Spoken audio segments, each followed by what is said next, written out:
নমস্কার, শান্তনু হাজরা বলছি। স্ট্র্যাটেজি শেষ, গেম প্ল্যান শেষ। মানুষের কাছে ধরা পড়ে গেল যে মমতা ব্যানার্জি 26-এর ভোট বৈতরণী কীভাবে পার করবেন সেটা ওদের একটা সেটিং আছে। সেটিংয়ের মাধ্যমে সেটা ঠিক করেন যে এই যে যাত্রাপালাটা হবে এটা কে কী করবে। অর্থাৎ অমিত শাহ গালিগালাজ করবেন, নরেন্দ্র মোদী একটু নরম থাকবেন, আর মমতা ব্যানার্জি যেমন তাই করবেন, কিচ্ছু করবে না, কিচ্ছু তাকে বলবে না। সেটাই বলা আছে যে আপনি আসবেন, এসে ইডিকে গালে 2 চর মারবেন, ফাইলগুলোকে নিয়ে চলে যাবেন। এখন চরটা মেরেছে কিনা সেটা ভিডিওগ্রাফি না দেখলে বোঝা যাবে না। কেউ কিচ্ছু আপনাকে বলবে না। আপনি যদি ভোট বৈতরণী পার করতে চান তাহলে এইটা করবেন। ইডি যখন রেড করবে প্রতীক জৈনের বাড়ি বা আপনার দপ্তরে বা আপনার কোনো আত্মীয় বাড়ি অথবা অভিষেক ব্যানার্জিকে কোনো রকম চার্জ করে আপনি সোজা আসবেন, এসে 2 থাপ্পড় মারবেন ইডির গালে, দিয়ে ফাইল দিয়ে চলে যাবেন। আপনার জন্য ফাইল ওরা মজুদ রাখবে, আপনার হাতিয়ে তুলে দেবে।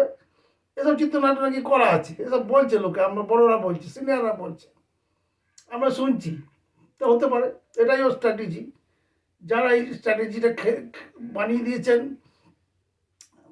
তার নামও বলছে আরএসএসের লোক বানিয়ে দিয়েছে, আরএসএস বানিয়ে দিয়েছে। আর বঙ্গ বিজেপি জোকার। এবং এই যে সমস্ত গরিবের ছেলে যারা জয় শ্রীরাম করে রাস্তায় চেঁচায়, তাদের এবারে দেশে থাকাই মুশকিল হবে, তারাই ডিপোর্ট হয়ে যাবে। কারণ এইভাবে সাধারণ মানুষের সঙ্গে, সাধারণ কর্মীদের সঙ্গে যারা মাটিতে নেমে বিজেপিটা করে, তাদের সঙ্গে প্রতারণা, তাদের সঙ্গে বেইমানি, এটা এর মূল্য এইভাবেই চোকাতে হবে। কারণ মানুষ সব দেখছে যে ইডি, সে বড় বড় রাঘব বোয়াল যারা চিফ মিনিস্টার, অরবিন্দ কেজরিওয়াল থেকে, সেই ঝাড়খণ্ড থেকে সেই অন্ধ্রের মুখ্যমন্ত্রীদের জেলে ভরে দিল, চিদম্বরম কেউ বাদ গেল না। প্রিভেনশন অফ মানি লন্ডারিং অ্যাক্টে যারা যারা ধরা পড়লো তাদের কি অবস্থা হলো, কিন্তু মমতা ব্যানার্জিকে কেউ কিছু বলতে পারলো না। উনি বেরিয়ে আসলেন, যথারীতি কোনো কেস খাবারই নেই। উনি কেস করলেন, তবু ইডি কেস করলো না। ইডি তো চিত্রনাট্যের জিনিস, এ কেস করে কী হবে। এইভাবে সাধারণ কর্মী, বিজেপি সাধারণ কর্মীদের সঙ্গে বিজেপির উচ্চ স্তরের কর্মীরা এইভাবে প্রতারণা করলো। মানুষ সব বুঝতে পারছে, কর্মীরাও বুঝতে পারবে, এবং আগামী দিনে বিজেপি ভোট পাবেই না যদি এইভাবে চলে, যে এর কোনো বিচার না হয়, চলবে না। কারণ আমি বলছি না বিচার হোক, আমি মমতা বিরোধীও নই, বিজেপি বিরোধীও নই। আমি সাধারণ খবর থেকে বলছি যে এইভাবে চললে, এখানে একটা স্বপ্ন দেখিয়েছিল তরুণ যুবকদের, যে যদি ক্ষমতায় আসি, বিজেপি ক্ষমতায় আসে, তোমাদের এই হবে। তো সেসব সেসব এখন দিল্লি বহু দূর হবে না। কারণ এই স্ট্র্যাটেজি বামফ্রন্ট আমলে স্ট্র্যাটেজি খাটতো না, মমতা ব্যানার্জির স্ট্র্যাটেজি খাটতো না। কারণ বামফ্রন্টকে হটানোর জন্য, বামফ্রন্ট তো জমির লড়াই করেছিল, সাধারণ মানুষের দুর্গতিতে অনেক সাহায্য করেছিল। সেই জমির লড়াই মোটামুটি 5-7-10 বছরের মধ্যে জমির লড়াইয়ের ব্যাপারটা শেষ হয়ে যায়। তারপরে শুধু ভোগ বাসনা। তারপর বামফ্রন্টের নেতা মন্ত্রীরা সবচেয়ে দামি মোবাইলটা, সবচেয়ে দামি মোটর গাড়িটা ব্যবহার করতাম, মানুষ তারা সেটা পছন্দ করতো না। মানুষ বলতো যে এরা বামপন্থী, এরা গরিবের কথা শুনবে, গরিবের পথে চলবে, এরা কেন অত দামি মোবাইল পকেটে টমটম টমটম করে বাজতো, তাদের গায়ে লাগতো। অত দামি, যেখানে তখন একটা মারুতি গাড়ি কেনাই মানুষের দূরস্থ, সেখানে তারা সব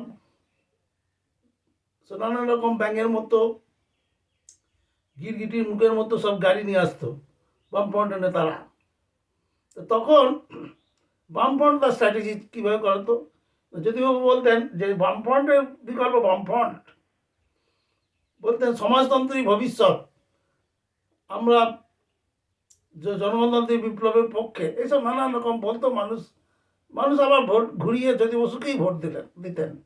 জ্যোতি বসু চলে যাওয়ার পরে মমতা বা তৃণমূল কংগ্রেস বা অন্য শক্তিটা মানে ফ্রন্ট ছাড়া বাকি শক্তিটা, তারা কি করলো,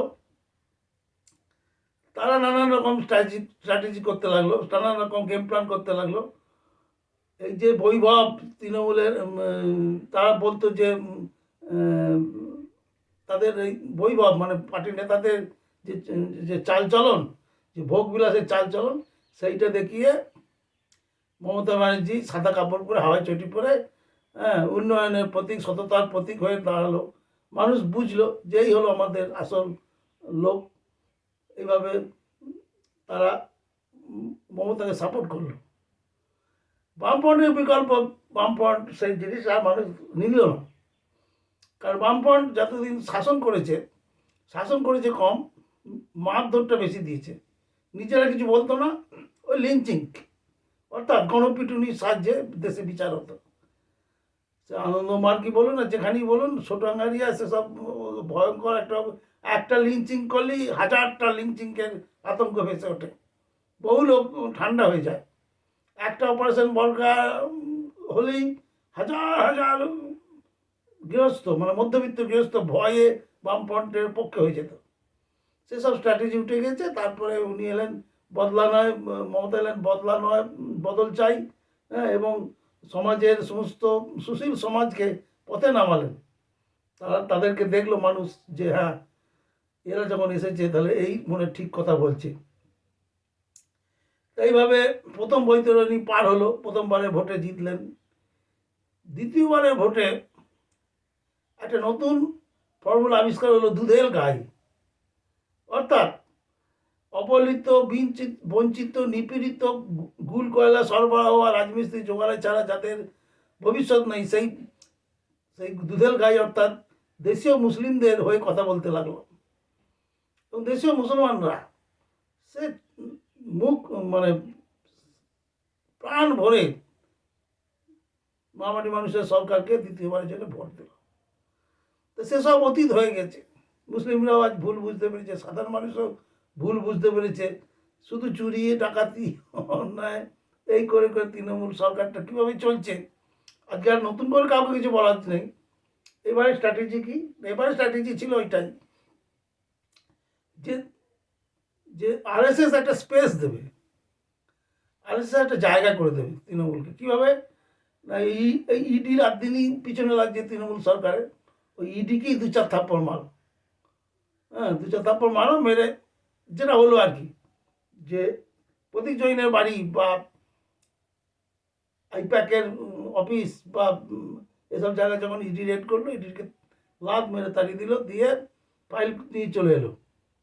ওই সব ফাইলগুলো সব তৈরি করা ছিল, হ্যান্ড ওভার করে দিল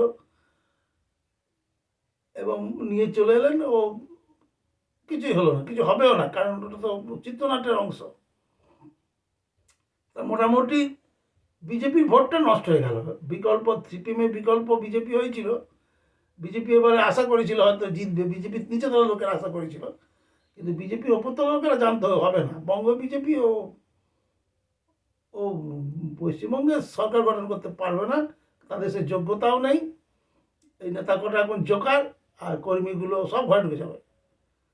কর্মীরা বুঝতে পেরেছে যে এরা কিছু করবে না আমাদের জন্য। সেই জন্যে কর্মীরা হারিয়েই দিয়েছে বিজেপিকে। এবং এবারেও খুব মসৃণভাবে মাটির মানুষের সরকার জিতবে এবং আরেকটা সরকার গঠন করবে। ধন্যবাদ।